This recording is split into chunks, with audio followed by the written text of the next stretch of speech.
வணக்கம். இமய news channel மூலமாக உங்களை அன்போடு மீண்டும் சந்திக்கிறேன். நம்ம ஆளுங்க மிகப்பெரிய சில நேரங்கள்ல தப்பான முடிவுகள் எல்லாம் நிறைய பேர் எடுத்துருவாங்க. சில பேர் பாத்தீங்கன்னா, சில பொம்பளை பசங்களும் சரி, ஆம்பளை பசங்களும் சரி, பரீட்சையில தோல்வியா தற்கொலை பண்ணிக்கணும். அதே போல காதல்ல தோல்வியா தற்கொலை பண்ணிக்கணும். அதே போல மாமியார் மருமகள் சண்டையா தற்கொலை பண்ணிக்கணும். அதே போல புருஷன் பொண்டாட்டி சண்டையா தற்கொலை பண்ணிக்கணும். நான் புருஷன்கிட்ட ஒரு பொருள் கேட்டு புருஷன் வாங்கி கொடுக்கலையா தற்கொலை பண்ணிக்கணும். அதே போல நம்ம யாருக்கிட்ட நம்மளோட பொருட்களை கொடுத்துருப்போம், நம்பி கொடுத்துருப்போம், கடைசியில் அவன் ஏமாத்திட்டு போனானா தற்கொலை பண்ணிக்கணும். கடன் பிரச்சனையா தற்கொலை பண்ணிக்கணும். இப்படி எல்லாத்துக்குமே தற்கொலை தான் ஒரு முடிவுன்னா, அப்ப பார்த்தா நாட்டுல முக்காவாசி பேரை தற்கொலை பண்ணிதான் இன்னைக்கு செத்துருக்கணும். ஜனத்தொகை ரொம்ப குறைஞ்சிருக்கும். எதுக்கு எடுத்தாலும் தற்கொலை பண்றது ஒரு தப்பான முடிவு. நம்மளால முடியாத எதுவுமே இல்லை. ஒரு தொழில நஷ்டமாச்சா அடுத்ததா ஒரு சின்ன தொழில் ஆரம்பிப்போம், அதுல சம்பாரிச்சு ஒரு லாபத்தை சம்பாதிப்போம். சரியா இல்லையா?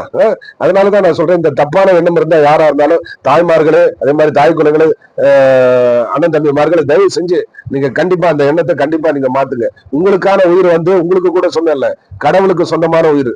சரியா? அந்த உயிரை எடுக்க வேண்டியது அவருக்கு மட்டும்தான் உரிமை இருக்கு, அவருக்கு மட்டும்தான் அதிகாரம் இருக்கு. மனுஷனுக்கு, எந்த ஒரு மனுஷனுக்கு தன் உயிரை தன்னைத்தானே அளிக்கிற உரிமை கிடையாது.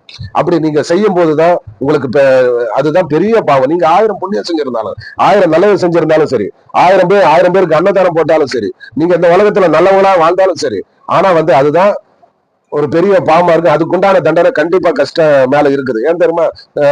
நம்ம தற்கொலை பண்ணிட்டா எல்லாம் முடிஞ்சிடும்னு சொல்லிட்டு தன்னோட வாழ்க்கையை முடிக்கிறாங்கல்ல. சட்டத்திலே இருக்கு தற்கொலை பண்றது பெரும் குற்றம் அப்படின்னு சொல்லிட்டு.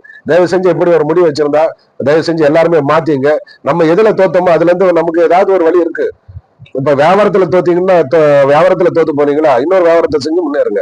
பரீட்சையில தோத்து போனியா, இன்னொரு பரீட்சை எழுதி அதுல ஜெயிக்கிறது பாருங்க. காதல்ல தோல்வியா விடுங்க, அதை விட ஒரு நல்ல வாழ்க்கை கிடையாது. மாமியார் மாமனார் சண்டையா, உங்க மாமியாரை எப்படி சமாதானமா கொண்டு போகணும் யோசனை பண்ணுங்க.